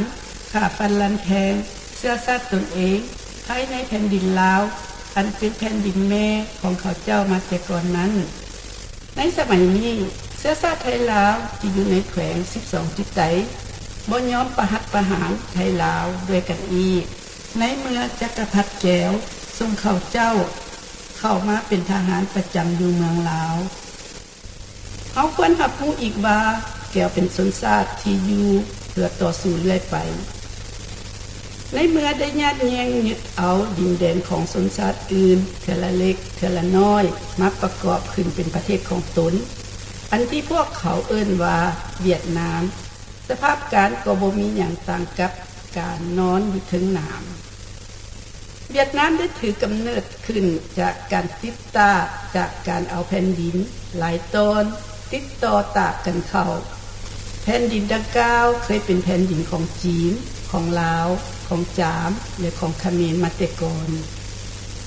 ดังนั้นจักรพรรดิแก้วจึงต้องดำรงตัวอยู่ในการใช้กำลังทหารตลอดมาและนับคู่ประเทศเพื่อนบ้านใกล้เคียงอยู่บ่หยุดบ่เซาพร้อมทั้งเอามหาอำนาจต่างๆมาเป็นหลักแหงให้พวกตนประวัติศาสตร์ภาคพื้นอาซี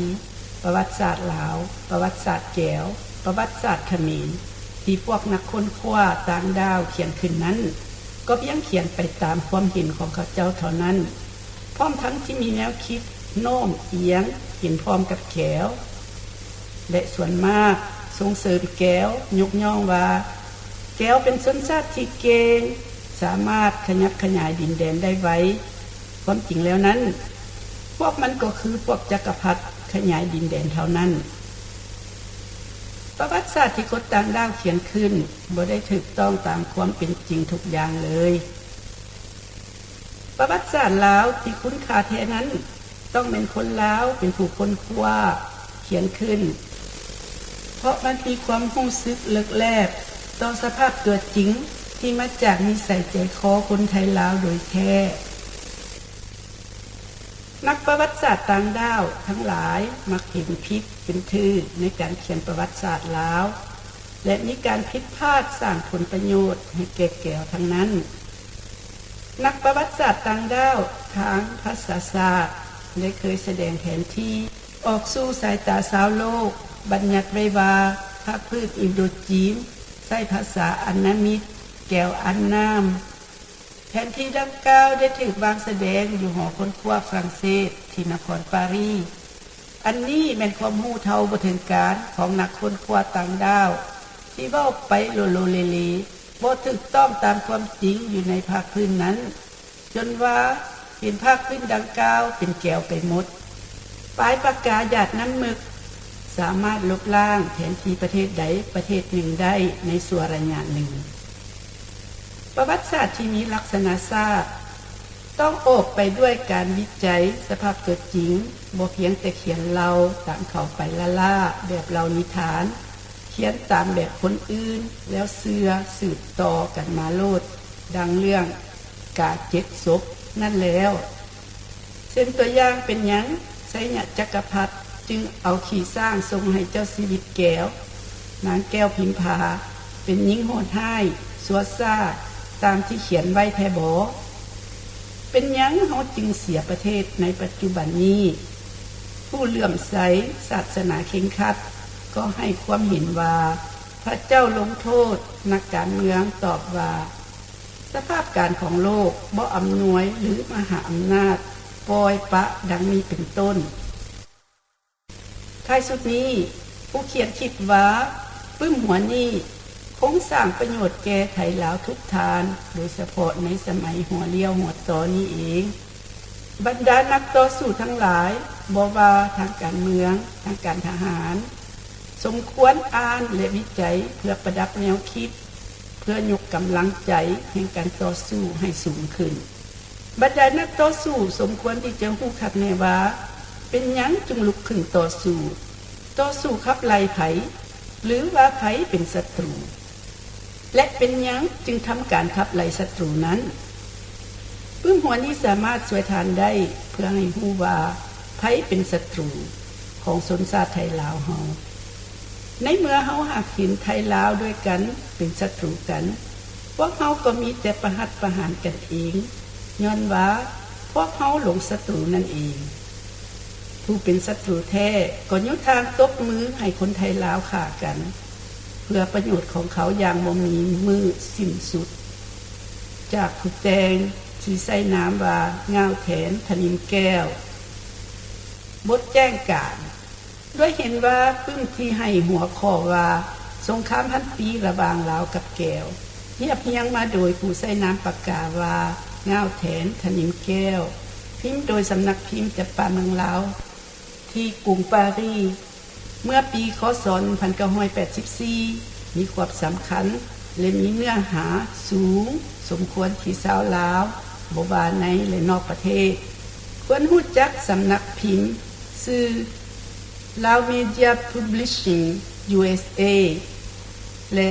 Lao Institute of America พร้อมทั้งสำนักหนังสือพิมพ์เสียงลาวเอโรปจึงได้นำเอาปึ้มนี้มาคัดเก๋าตกแต่งและพิมพ์เผยแพร่อีกใหม่พร้อมเดียวกันนี้ยังได้จัดทำเป็นกาเซ็ตหรือซีดีออกจำนวนหนึ่งเพื่อตอบสนองความต้องการของพี่น้องชาวลาวที่เรียกร้องมาขณะจัดพิมพ์บ่มีเจตนาจะเสกสรรปันเรื่องเพื่อสร้างกรณีพิพาทกับประเทศเพื่อนบ้านใกล้เคียงแต่ประการใดเพียงนำเอกสารและเล่าเหตุการณ์สำคัญนี้มาสู่สายตาชาวลาวและอนุชนลาวที่จะมีความรับผิดชอบชะตากรรมของชนชาติลาวในอนาคตเท่านั้นหวังว่าปึ้มสงครามพันปีระหว่างลาวกับแก้ววันนี้จะนำประโยชน์มาสู่ทานผู้อ่านหรือผู้ฟังอย่างเต็มที่ สงครามพันปีระหว่างลาวกับแก้วภาคที่1ความเป็นมาของชนชาติแก้วนับแต่ศตวรรษที่8เป็นต้นมาชนชาติไทยลาวได้มีปัญหายุ่งยากกับชนชาติแก้วอยู่บ่เซาเกี่ยวกับปัญหาอยู่ใกล้ชิดกันด้านเขตแผ่นดินด้านวัฒนธรรมการอยู่กินและปัญหาอื่นๆอีกที่แก้ไขกันบ่ตกจนฮอดมื้อนี้สองชนชาติดังกล่าวเป็นมิตรที่เกียรติสังกันตลอดมาย้อนเหตุการณ์ใดที่สำคัญนั้นคนไทยลาวควรเรียนรู้ให้แจ่มแจ้งเพื่อเข้าใจปัญหาที่ดำเนินอยู่ในปัจจุบัน 1. ชนชาติแก้วมาจากไสก่อนศตวรรษที่9หรือก่อนปีคศ900ชนชาติแก้วได้ทำมาหากินเรือนลอยไปมาอยู่ทั้งแผ่นดินจีนปัจจุบันภายในเขตแดนกวยเจ้าเสื่อมปนอยู่กับชนชาติอื่นๆชนชาติแก้วมีกำเนิดมาจากชาติกึ่งเมืองหรือกินหรือบางเทื่อก็เอิ้นว่ากาวในระหว่างพันปีก่อนพวกเขาเอิ้นตนเองว่าไดเวียดนักค้นคว้าฝรั่งเศสเช่นทานอังเดรมัดซงก็ได้ให้ความเห็นว่าชนชาติแก้วมีกำเนิดมาจากผสมพันธุ์ระหว่างชาวมองโกลอพยพกับชาติอินโดนีเซียเดิม 2. วัฒนธรรมและภาษาของแก้วชนชาติแก้วบ่มีวัฒนธรรมแน่นอนในตัวเองวัฒนธรรมแก้วแม่นได้มาจากการผสมผสานระหว่างวัฒนธรรมจีนวัฒนธรรมลาววัฒนธรรมเขมรและวัฒนธรรมชาติอื่นๆที่พวกแก้วได้เข้าไปอาศัยอยู่นำผ่านมาได้หลายพันปีแล้วนั้นภาษาแก้วเป็นภาษาเวียดเมืองปนจีนลาวเขมรเป็นภาษาบ่มีลักษณะพิเศษส่วนตัวหนังสือนั้นแก้วบ่มีไส้แต่ใดๆมาใส่แต่ตัวหนังสือจีนจนฮอดศตวรรษที่19แล้วจึงมีคุณพ่อฝรั่งเศสแต่งตัวหนังสือขึ้นใหม่ให้ชื่อว่าตัวกกงือที่พวกเขาได้พากันนำมาใช้เท่าทุกมือนี้ศิลปะต่างๆก็นำเอาวาดทรงของชนชาติจีนอย่างลอกแบบมาอ้างว่าเป็นของตนโดยบ่ได้เว้าว่ามาจากวัฒนธรรมของจีนเป็นศิลปะการแต้มศิลปะในการก่อสร้างศิลปะวัฒนธรรมเช่นฟ้อนสิงโตเป็นต้นวัดวาอารามหอโหงขวดลวดลิงลายต่างๆก็ล้วนแต่เป็นแบบจีนทั้งนั้นเช่นภาษาอันเก่าแก่อยู่เมืองเวเป็นต้น 3. การบุกหน้าของแก้วชนชาติแก้วมีกำเนิดจากแขวงกวยเจ้าของจีนบ่แม่นมีกำเนิดอยู่ภาคพื้นตังเกียหรือตรงแก้งดังนักค้นคว้าภาคยุโรปบางท่านยังยืนกันไว้เลยการยั่งยืนดังกล่าวแม้นเป็นการเข้าข้างแก้วเท่านั้นเพื่อให้ชาวโลกเข้าใจเสมอว่าแก้วบ่ได้ยึดของบุกรุกดินดอนตอนหญ้าของชนชาติใดและเพื่อให้เข้าใจว่าตังเกียเป็นดินแดนของแก้วมาแต่กำเนิดพวกแก้วได้อพยพถอยลงมาทางใต้อาซีในประมาณปีคศ900หรือศตวรรษที่10ตามหลังชนชาติไทยลาวตั้ง200กว่าปีชนชาติไทยลาวพวกหนึ่งอันมีขุนบุรมเป็นหัวหน้าและพากันลงมาสร้างสาอาณาจักรหนึ่งขึ้นก่อนพวกแก้วในปีคศ700พุ้นอยู่ทงนาน้อยอ้อยหนูเอิ้นอย่างทั่วไปว่าเมืองแผงและต่อมาจึงเอิ้นว่าอาณาเขต12เจ้าไตหรือ12จุดไตเพราะว่าได้ขยับขยายออกกว้างขวางไปทางตะวันออกอ่าวตังเกียคือกายน้ำแดงทางตะวันออกอยู่ภาคพื้นตังเกียเต็มไปด้วยชนชาติไทยลาวที่มาตั้งถิ่นฐานลักแรงก่อนพวกแก้วดังกล่าวแล้วชนชาติไทยลาวนั้นประกอบด้วยหลายจุเช่นไทยดำไทยดอนไทยลายไทยแดงไทยหนูไทยเมืองไ ไทกะยาเป็นต้น เมื่อพวกแก้วถอยลงมาพวกเขาบ่มักอยู่ร่วมกับคนลาวโดยสันติก็พากันสร้างความปั่นป่วนวุ่นวายปุ้นสะดมเฮ็ดให้ชนชาติอื่นอยู่บ่ได้จนว่าพาให้เกิดศึกสงครามหลายๆเทื่อต่อจากศตวรรษที่8นั้นมาหัวเมืองต่างๆในภาคพื้นตังเกียเป็นหัวเมืองเก่าแก่ของชนชาติไทยลาวที่พากันสร้างขึ้นหลายๆ100ปีผ่านมาเช่นลาวกายไหลเจ้าหรือเมืองไหลเมืองแขงอันแม่นเวียนฟู่เมืองซอนหรือเมืองลาเมืองแขงหัวแก้วเอิ้นว่าทันหัวเมืองลังเซินอันเป็นเมืองเก่าแก่ของชาวภูไทยส่วนสายน้ำต่างๆก็ยังเป็นชื่อลาวอยู่เช่นน้ำแท้น้ำเจ้าน้ำมาเป็นต้นอยู่ใกล้อ่าวตังเกียบ้านเมืองห้วยห้องผู้ดอยยังเป็นชื่อลาวอยู่เช่นบ้านไทยบ้านนาป่าบ้านลานแสบ้านหลวงเมืองบ้านภูหลวงบ้านภูดินบ้านลือสาน้ำเมาเขาสามตังอยู่ทั่วตังเกียเต็มไปด้วยชนชาติไทยลาวที่ถือแก้วครอบครองชนชาติแก้วถอยลงมาย่านแยงตังเกียจากลาวอย่างใดนั้นจงทับความเข้าใจตามแผนที่ดังที่มีในปืนนี้ไว้ท่านผู้ฟังทุกท่านสงครามพันปีระหว่างลาวกับแก้วภาคที่1ก็จบลงเท่านี้เชิญท่านติดตามรับฟังภาคที่2ในสัปดาห์หน้าได้สุขสดชื่นสมหวังจงเกิดมีแด่ท่านผู้ฟังทุกท่านสบายดี C'est l'outil Sawawa qui a permis aux deux groupes de s'unir. Parce que Koucha, tu vois, lui, il reste à regarder, sans faire de problème, aucune jalousie. Et je suis sûre que l'outil va être bien accepté par les femmes aussi. Protégé par deux mains, alors là, deux mamans et deux papas. Avec l'amour et la chance qu'il a. แผ่นดินลาวคือเขาลานโลกกลางเหยียบย่ำอาทิตย์ปะไตเอาคนลาวอย่ามัวเสยดูใดจงรวมใจสามัคคี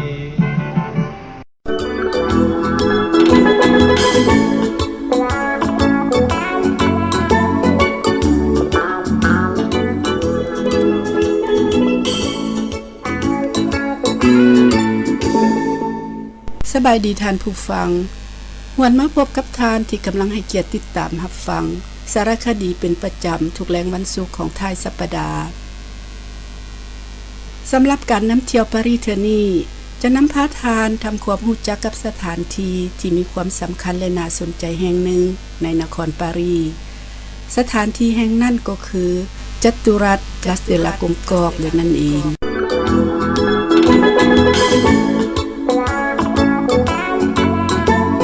จัตุรัส Place de la Concorde ถือได้ว่าเป็นบทสำคัญที่สุดในประวัติศาสตร์อันยาวนานของประเทศฝรั่งโดยแท้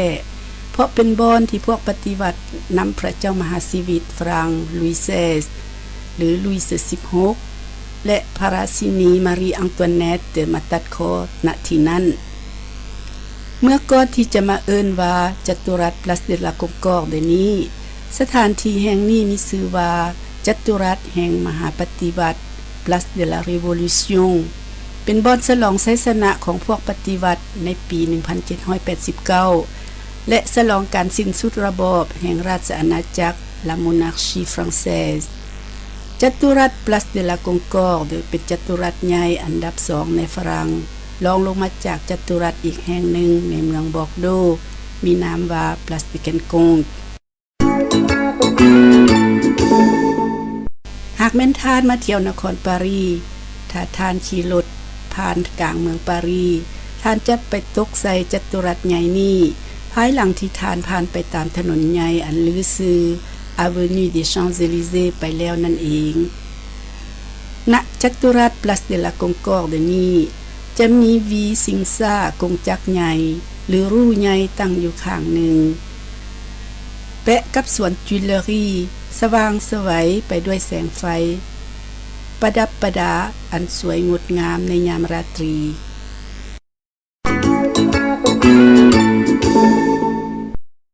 จัตุรัสนี้ตั้งอยู่แคมป์น้ำแซน กงกันข้ามกับสภาผู้แทนราษฎรที่เอิ้นว่าปาเลเดบวกบงกงกันข้ามกับสภาอีกด้านหนึ่งจะแม่นถนนรุยรวยยาลที่มีภัตตาคารโด่งดังนั่นคือรีสตอรังมักซิมและหอลามาเดเลนอยู่ใจกลางจัตุรัส Place de la Concorde นี้จะมีอนุสาวรีย์เป็นหลักแหลมคือเล็กประตูตั้งอยู่มีชื่อว่า Obelisk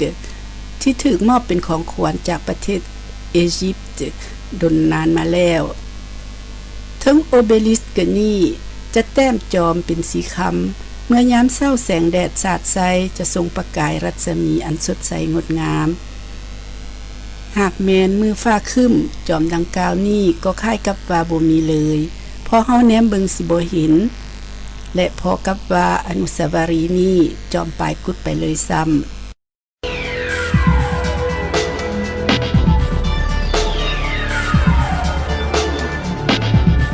ออกไปจากโอเบลิสก์แล้ว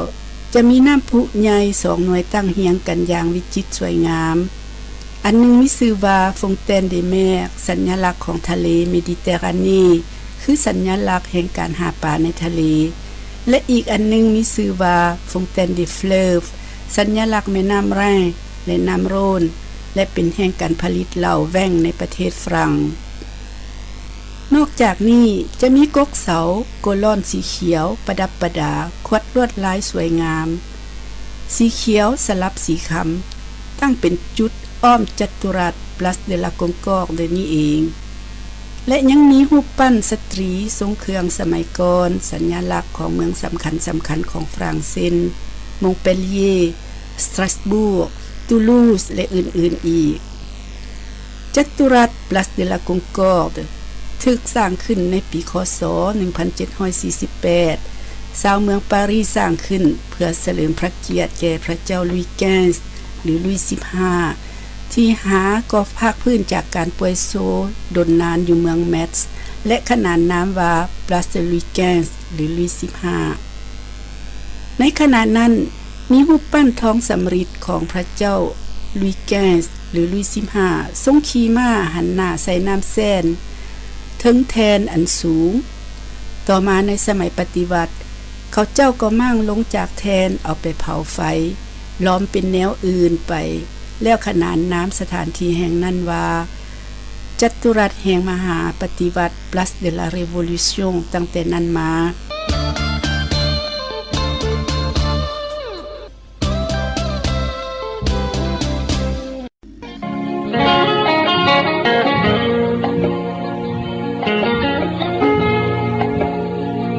เวลาต่อไปนี้ท่านจะได้รับฟังสารคดีเรื่องพื้นฐานสังคมทางวัฒนธรรมลาว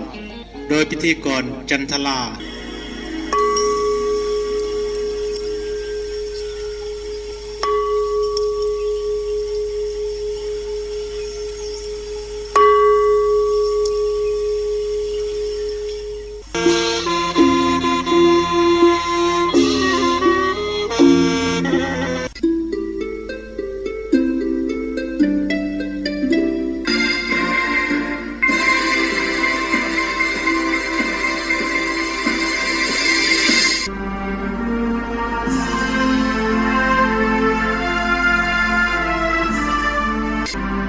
ลักษณะของคนที่มีนิสัยดี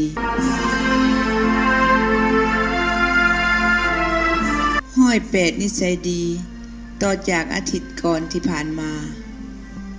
การมีนิสัยดีเป็นสิริมงคลและเป็นคุณภาพชีวิตประจำตัวเป็นเรื่องจิตวิทยาสังคมที่สร้างบุคลิกบุคคลให้เป็นผู้น่ารักและน่าคบค้าสมาคม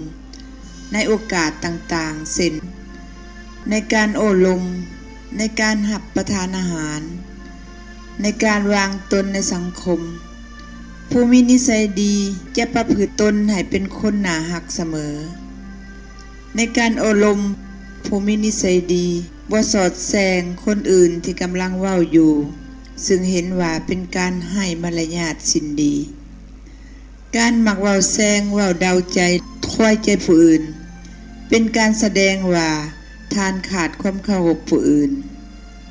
บ่วิจารณ์หรือตัดสินคนอื่นอย่างผิวเผิน คนนิสัยดีจะบ่นำเรื่องห้ายของคนอื่นออกวิจารณ์เพราะถ้าเรื่องนั่นเป็นความจริงผู้ได้รับผลสะท้อนก็คือเจ้าตัวเขาเองแต่ถ้าว่าเรื่องที่เป็นข่าววิจารณ์ไปบ่เป็นความจริงผู้ข่าวก็จะกลายเป็นคนปากเสียและบ่น่าคบเวลาคนอื่นเขาย่องเฮาบ่ว่าในเรื่องใดๆก็ตามผู้มีนิสัยดีกล่าวขอบคุณหรือขอบใจเบาๆและยิ้มเล็กน้อยบ่แก้ตัวว่าบ่แม่นบ่ถ่อมตัวว่าบ่ต้องมาย่องดอกบ่เก้อเขินหรือประจุบประแจงผู้มีนิสัยดีฮู้จักเว้าจาค่อยตามคนอื่นได้ดีบ่ใจขับแคบเอาตัวเองใหญ่ฮู้จักยอมให้ผู้อื่นเป็นคนผู้ชนะหรือบ่ก็ฮู้จักนิ่งเสยบ่ขัดคอเถียงขึ้นเสียงอย่างเอาจริงเอาจังผู้มีนิสัยดีมีมารยาทในการโอลมในโต๊ะอาหารเรื่องที่ลมกันจะเป็นเรื่องเบาๆหรือน่าสนใจทั่วไปเพื่อเพิ่มสีสันของโต๊ะอาหารและแฝงอารมณ์ขันและความสุข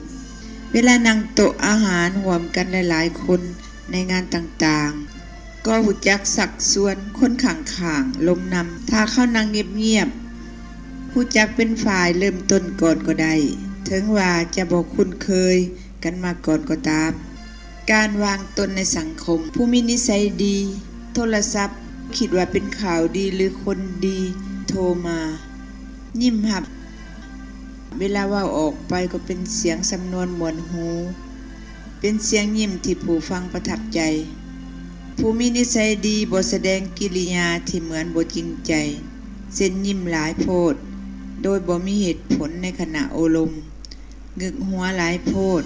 หรือเอ่ยคำยกย่องโดยบ่เลียวเบิ่งหน้าและย่องไปอย่างผิวเผินเท่านั้นผู้มีนิสัยดีผู้จักใส่คำขอบใจขอบคุณและคำขอโทษเป็นคุณสมบัติประจำตัวเสมอ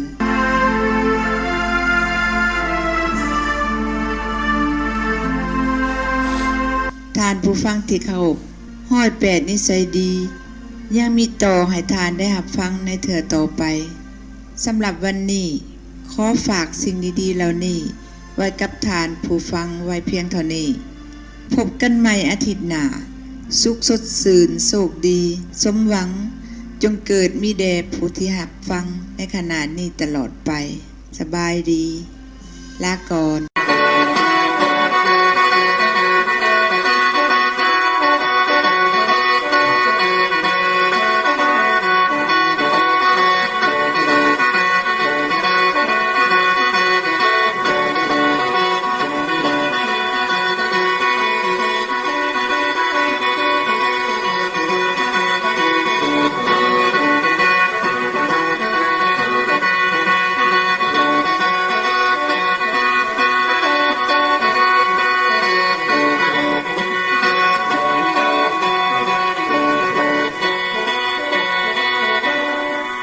เวลาของรายการของพวกเราจบลงแล้ว